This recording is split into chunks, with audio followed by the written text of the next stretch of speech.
আপনি সবর করুন, আল্লাহ আপনার সাথে তিনি প্রশ্ন থাকবেন, অবশ্যই থাকবেন। সেটা কি হবে? সেটা হলো আমাদের দেশের সকল সরকার বলে প্রবাসীরা আমাদের রেমিটেন্স দিতে থাকে। এটা বলে বলে সবাইকে ঘুম পাড়িয়ে রাখবে না, আমরা ঘুম পাড়িয়ে রাখবো, আমরা জায়গায় তো বলছি। যদি যুদ্ধই হয় তাইলে এই বীরদেরকে সম্মান দেওয়া জাতির দায়িত্ব, এবং জাতি তো আসলে ইন্ডিভিজুয়ালি কাজ করবে না, জাতির প্রতিনিধি হচ্ছে সরকার। তখন সরকারকে যথাযথ সম্মান দিতে হবে। প্রবাসীরা খুব বেশি কিছু চান বলে আমার কাছে মনে হয় না, কিন্তু কিছু জিনিস তাদের জেনুইন পান। যেমন ধরেন, তারা যে দেশে বসবাস করে তাহলে তাদের একটা ভ্যালিড বাংলাদেশি পাসপোর্ট লাগে। কিছুদিন যাওয়ার পরে পাসপোর্টের লাইফ এক্সপায়ার হয়, তখন তার পাসপোর্টটা রিনিউ করার প্রয়োজন হয়। কিন্তু অলমোস্ট সারা দুনিয়ায় এই জায়গাটা আমরা স্মুথ এবং স্মার্ট সার্ভিস দিতে পারিনি। এখানে ভোগান্তি শুধু হয় না, এখানে অনেক অনিয়মও হয়, এবং সব জায়গায় গেলে কমন এই কথাটা আমাদেরকে বেদনাদায়ক করে শুনতে হয়। তাহলে যারা আমাদের জাতীয় বীর তারা এই ক্ষেত্রে কেন হ্যারাসমেন্টের শিকার? আমি প্রধান উপদেষ্টাকে বিনয়ের সাথে অনুরোধ করেছি যে এই জায়গাটা অবশ্যই স্মুথ করতে হবে এবং যে কোনো ধরনের জঞ্জাল মুক্ত করতে হবে। তিনি কথা দিয়েছেন অতি শীঘ্র তারা এই পাসপোর্ট গোটা দুনিয়ায় আমাদের মিশন এবং এমবেসিগুলোর মাধ্যমে চালু করবেন, এবং সেখানে ই পাসপোর্ট যখন ইস্যু হবে কাউকে অফিসে করতে হবে। তিনি তার নিজস্ব ডিভাইসে সেই পাসপোর্টটা পেয়ে যাবেন। আমরা সেই দিনের অপেক্ষায় আছি। যে সমস্ত দেশে আমাদের প্রবাসীরা নাগরিকত্ব পেয়ে যান, তারা ইন্তেকাল করলে সাধারণত লাশ দেশে ফেরত আনার আগ্রহ তাদের থাকে না বা প্রয়োজনও পড়ে না। কিন্তু যারা বিভিন্ন দেশে ব্যবসা কিংবা চাকরি করেন অথবা লেখাপড়া করেন, তারা যদি সে দেশের নাগরিকত্ব না পেয়ে থাকে, স্বাভাবিকভাবেই তাদের স্বজনরা আশা করে যে তার লাশটা দেশে যাবে। সকলের সম্পত্তি সমান নয়, সম্পত্তি থাকুক কিংবা না থাকে, যারা বছরের পর বছর রাষ্ট্রকে দিয়ে চলছেন এবং রাষ্ট্রের অর্থনীতির চাকা যারা সচল রাখছেন, তাদের লাশটা রাষ্ট্রীয় খরচে যথাসম্ভব স্বল্প সময়ের ভিতরে সম্মানের সাথে দেশে নেওয়ার ব্যবস্থা করা হয়েছে। 3 নম্বর, প্রবাসীরা বিভিন্ন দেশে বিভিন্ন প্রশাসনিক সমস্যার মুখে পড়ে। এটা তাদের ভুল কিংবা কোনো ধরনের দুর্বলতা অপরাধের কারণে হতে পারে। ম্যাটার যাই হোক, আমাদের সরকার এবং মিশনগুলোকে তাদের পাশে দ্রুত রাখতে হবে। আমাদের বারবার জেলে যাওয়ার অভিজ্ঞতা আছে। জেলে আমরা দেখি যে আমেরিকান, ব্রিটেন, সুইডেন, কানাডা কোনো নাগরিক যদি দ্বৈত নাগরিকত্বের কারণে বাংলাদেশে বসবাস করেন এবং তারা কোনো কারণে জেলে যান, এমবেসির পক্ষ থেকে রেগুলার তাদেরকে মান্থলি কমপক্ষে একবার ভিজিট করা হয় এবং তাদের কাছ থেকে সরাসরি জানতে চাওয়া হয় যে তাদের যে সমস্ত রাইট তারা এনজয় করছেন না। যদি এর কোনো ব্যতিক্রম হয়, তারা সরাসরি আমাদের সরকারের সাথে ডায়ালগ করে এবং তাদের সিটিজেনদের জন্য বিষয়টা ইজি করার চেষ্টা করে, যেটা তাদের রাইট সেটা পাওয়ার জন্য তারা সাহায্য করে। যারা ব্যবসা করে, এই ব্যবসায়ীদেরকে সংশ্লিষ্ট দেশে ব্র্যান্ডিং করার দায়িত্ব আমাদের মিশনের এবং সরকারের। সরকার সরাসরি করে না, মিশনের মাধ্যমে সেটা সরকার আঞ্জাম দিয়ে থাকে। ব্যবসার সাথে ছোটখাটো সম্পর্ক আমারও আছে। আমার সম্পর্কটা বেসিক্যালি মেডিকেল ব্যবসার সাথে।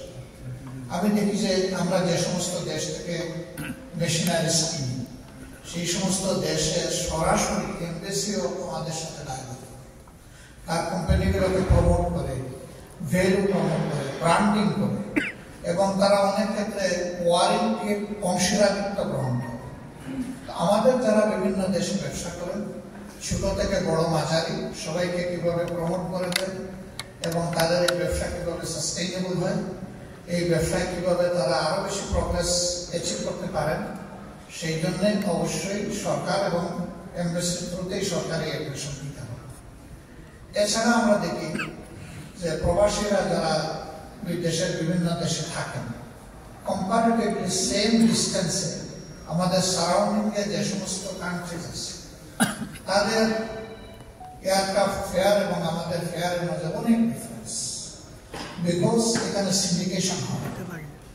আমরা যাদেরকে রেমিটেন্স যোদ্ধা বলছি আসলেই তারা যোদ্ধা। কেমন যোদ্ধা? তাদের গায়ের রক্ত পানি করে ফুটা ফুটা ঘামের মাধ্যমে তারা দেশবাসীর হাতে রেমিটেন্স তুলে দেন। কিন্তু সেই যোদ্ধা যখন দেশে যায় কিংবা দেশ থেকে আবার তার কর্মস্থলে ফেরত হন, তখন কিন্তু তাকে একটা পেনাল্টি সেখানে পে করতে হয়। এটা আমি পেনাল্টি বলব।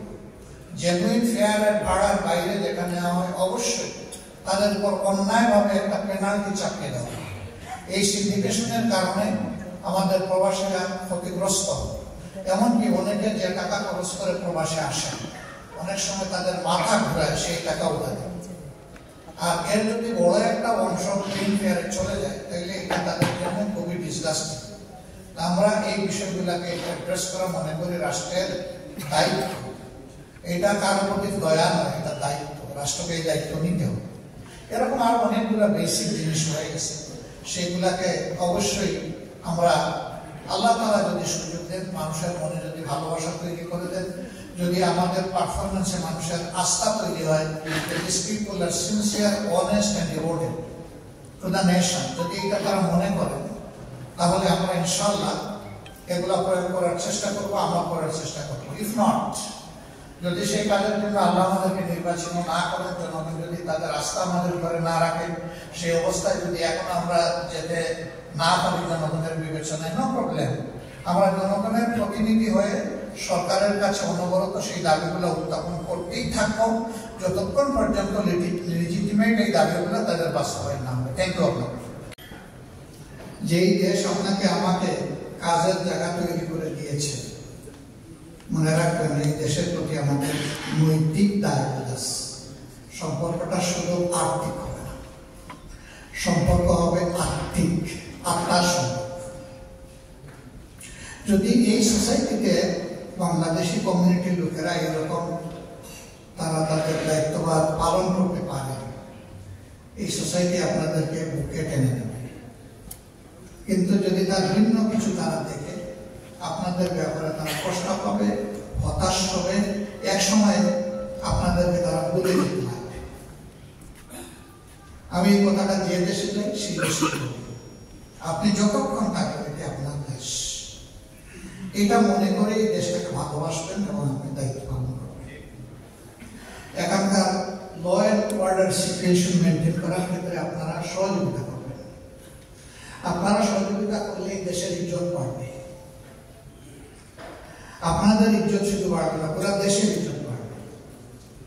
কেউ যদি ব্যাপারে এনাফ নলেজেবল না হন, পরস্পরকে সাহায্য করবেন। কম জানা না জানা লোকদেরকে আপনারা জানিয়ে সাহায্য করবেন। কাউকে যদি কোনো অন্যায় পথে পা বাড়াতে দেখেন, হাত ধরে তাকে থামায় দিবেন। আপনি যখন থামায় দিবেন তখন ওই অন্যায়টা আর হবে না। এই সমাজে আপনার আমার দেশের কোনো দুর্নামও হবে না। বাংলাদেশ জামাত ইসলামের সম্মানিত এবং সংগ্রামী আমির, আন্তর্জাতিক খ্যাতিসম্পন্ন ব্যক্তিত্ব, বিশ্বের ইসলামী আন্দোলনের রাহবর, আমাদের গ্রাম প্রিয় নেতা ডক্টর শফিকুর রহমান সাহেব, উপস্থিত